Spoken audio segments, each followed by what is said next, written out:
The Law of One, Book 5, Fragment 46. Jim. Don's job as a pilot for Eastern Airlines saw him based in Atlanta. Commuting to and from Atlanta became more and more wearing on him, and reduced the amount of time available for raw sessions due to his absence and due to the time needed for him to recover from his weariness when he was home. Thus, in the fall of 1982, we found a house near the airport in Atlanta that we thought we would move to so Don's commuting time would be reduced. It had previously been inhabited by people who had trafficked in illegal drugs, and who had apparently had numerous disharmonious experiences within the dwelling that was to become our new home. These unfortunate experiences by the former tenants had apparently attracted elementals and lower astral entities into the house, which Carla was somewhat able to perceive. She wanted very much to move into the house because it would have greatly helped Don to be that close to his work. She wanted to buy new carpeting to replace the soiled one, or, failing that, to begin scrubbing the carpet to cleanse the house of the undesirable presences, but the limitations of our budget and her arthritis made that impossible. Thus, a Blu-ray blockage of communication occurred, which, 2 days later while she was on her daily walk, was entered by our fifth density negative friend and enhanced in the magical sense until she was unable to breathe for about 30 seconds. This was symbolic of her inability to talk to Don about what the house needed. Keeping calm during the distress saw her through it, and talking to Don about the house cleared the blockage. The queries about the malfunctioning tape recorder referred to strange sounds that came from it a few days later, when Carla was trying to record some of her singing to send to a friend. The last portion of this session returns to the subject of the house next to the airport in Atlanta that was to become our new home. In our personal infallible opinions, it is from this point that the difficulties that eventually led to Don's death may be traced. When we returned to our home in Louisville, from looking at the new home to be in Atlanta, we had just walked in the front door when, all of a sudden, a hawk with a wingspan of at least 4 feet landed outside of our kitchen window, remained for a few moments, and then flew off over the treetops. Carla and I took the appearance of the hawk as a sign confirming the desirability of the house in Atlanta as our new home. Don, however, was not sure that the hawk was a good sign, and he began to doubt whether we should move to the house after all. Carla. I cannot tell you just how sorry I was that the Atlanta farm they were talking about here did not work out as a dwelling place for us. In it, Don was just 3 miles from the airport. It was a very nice place, although peculiar in that the house simply ended with no wall between it and the adjoining horse barn. It was less expensive to rent than the place we had in Louisville, and it was a milder climate, and there was room for Jim to stretch out and have his own place, and Don and me to do likewise. What foiled it was an attitude of Don's that was deeply characteristic, and I imagine stemmed from growing up in the Depression. He did not want to spend the money to get the place really clean. The dirtiness of the place was everywhere. It had been neglected for some time, dusted and vacuumed occasionally, but any spills were left as they fell, and there was the slight patina of ground-in dirt that only good soap would get, and much hard scrubbing. The most logical solution to me was simply to replace the floor covering through the dirtied area. Barring that, hiring a good cleaning agency with professional equipment would have sufficed. Don wished to do neither of these things. When the hawk flew, and Don took it as a bad omen, that was it. There was no more to discuss, as far as Don was concerned.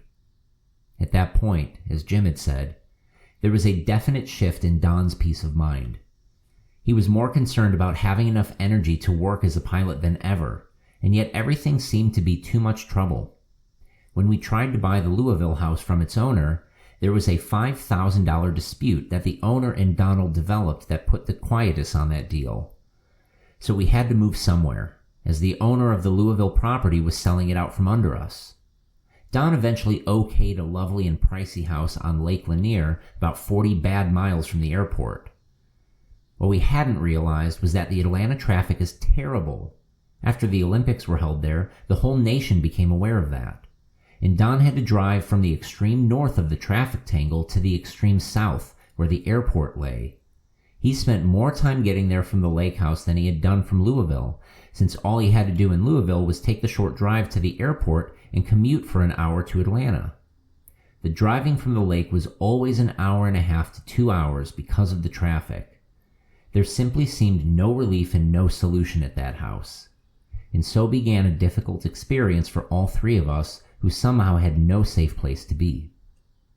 If Donald had been normal, he would have been talking a good deal about his various fears. But Don was Don, a wonderful, wise, charming, funny, and truly great man, but a unique man who had from an early age pretended he had no preferences and was only an observer. After his death, I found out that he was developing real fears about losing me to Jim, but to me he said nothing, following his usual practice of behaving as though he had no preferences. So I was utterly confused. I figured he was just upset about having the right place, and spent countless hours poring over newspaper ads trying to find him a place he felt good about, but to no avail. From this point on, we were never at peace, and little by little, I realized at a deep level that something serious was going wrong with Don. He began acting very unlike himself, being unwilling to leave my presence to the point of listening to my music rehearsals, watching me exercise, sleeping in my room, all the things the usual Don would scorn. I did not take these things as positive, for I truly loved the irascible and indifferent Don and longed to have him back. I was grieving for Donald for months while he was still alive, for he quickly changed to the point that neither I nor he himself could recognize him. This was a time of the most profound distress for Don and for me. Jim was deeply concerned about both of us, but was pretty stable. Both Don and I went rather quickly beyond the bounds of normalcy. I suffered a breakdown. I asked for and got help from family, friends, and therapists. So I walked through my nervous breakdown, continuing to function at a basic level. Don suffered a breakdown also, but his came with a real break from reality, and he was in a place where it seemed no one, and most of all I, could help him. Session 96, September 9th, 1982. Questioner: could you tell me the cause of the lessening of the physical and vital energies? Ra: I am Ra. We found the need of examining the mental configurations of the instrument before framing an answer due to our reluctance to infringe upon its free will. Those concepts relating to the spiritual contemplation of personal catalyst have been appreciated by the entity, so we may proceed. This entity has a habitual attitude which is singular. That is, where there is some necessity for action, the entity is accustomed to analyzing the catalyst in terms of service and determining a course. There was a most unusual variation in this configuration of attitude when this instrument beheld the dwelling which is to be inhabited by this group. The instrument perceived those elementals and beings of astral character of which we have spoken. The instrument desired to be of service by achieving the domicile in question, but found its instincts reacting to the unwelcome presences. The division of mind configuration was increased by the continuing catalyst of lack of control. Had this entity been able to physically begin cleansing the dwelling, the, shall we say, opening would not have occurred. Although this entity attempted clear communication upon this matter, and although each in the support group did likewise, the amount of Blu-ray work necessary to uncover and grasp the nature of the catalyst was not effected. Therefore, there was an opening quite rare for this mind-body-spirit complex, and into this opening, the one which greets you, moved and performed what may be considered to be the most potent of its purely magical manifestations to this present nexus, as you know, time. It is well that this instrument is not distorted towards what you may call hysteria, for the potential of this working was such that had the instrument allowed fear to become greater than the will to persevere when it could not breathe, each attempt at respiration would have been more nearly impossible until the suffocation occurred which was desired by the one which greets you in its own way. Thus, the entity would have passed from this incarnation. Questioner: Does this threat, shall I say, still exist, and if so, is there something that we can do to alleviate it? Ra. I am Ra. This threat no longer exists, if you wish to phrase this greeting in this manner. The communication which was effected by the scribe and then by the questioner did close the opening and enable the instrument to begin assimilating the catalyst it had received. Questioner. Was the unusual sound on the instrument's tape recorder that occurred while she was trying to record her singing a greeting from our fifth density negative associate? Ra. I am Ra. No. Rather, it was a greeting from a malfunctioning electronic machine. Questioner. There is no catalyst for that machine to malfunction from any of the negative entities then, is that right? It was only a function of the random malfunction of the machine? Am I correct? Ra. I am Ra. No. Questioner. What was the origin of this malfunction? Ra. I am Ra. There are two difficulties with the machine. Firstly, this instrument has a strong effect upon electromagnetic and electronic machines and instruments, and likely, if continued use of these is desired, should request that another handle the machines. Also, there was some difficulty from physical interference due to the material you call tape catching upon adjoining, what you would call buttons when the play button, as you call it, is depressed. Questioner. How is Ra able to know all of this information? This is somewhat of an unimportant question, but it is just amazing to me that Ra is able to know all of these trivial things. What do? Move in time-space and inspect the problem, or what? Ra. I am Ra. Your former supposition is correct. Your latter unintelligible to us. Questioner. You mean that you move in time-space and inspect the situation to determine the problem. Is that correct? Ra. I am Ra. This is so. Questioner. Was there a significance with respect to the hawk that landed the other day just outside the kitchen window? Ra. I am Ra. This is correct. We may note that we find it interesting that queries offered to us are often already known. We assume that our confirmation is appreciated. Questioner. This seems to be connected with the concept of the bird being messengers in the tarot, and this was a demonstration of this concept. I was wondering about the mechanics, you might say, of this type of message.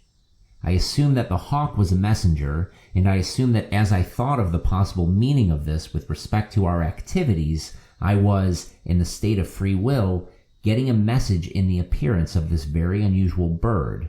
Unusual, I say, in that it came so close. I would be very interested to know the origin of the message. Would Ra comment on this, please? Ra. I am Ra. No. Questioner. I was afraid that you would say that.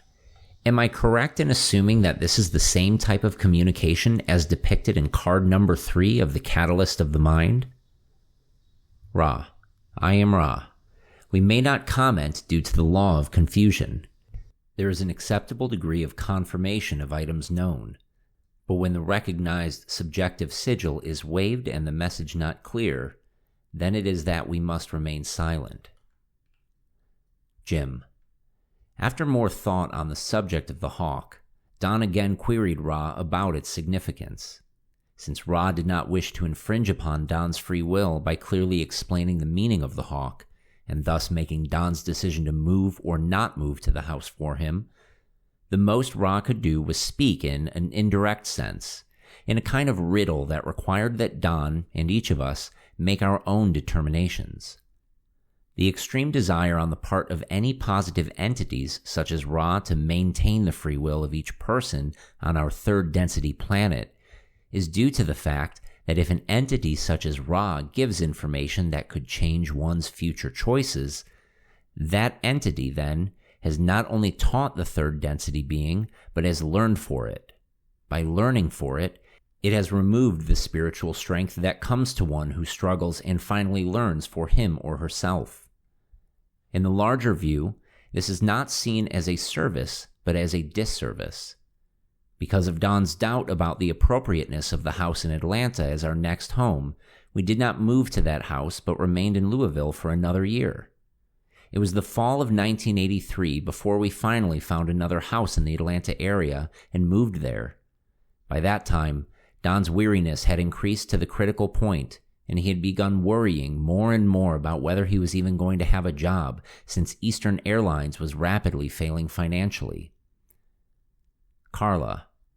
To be able to read or write the little hints that the Creator always seems to be offering us. Both Jim and I thought the hawk was simply a confirmation of that location.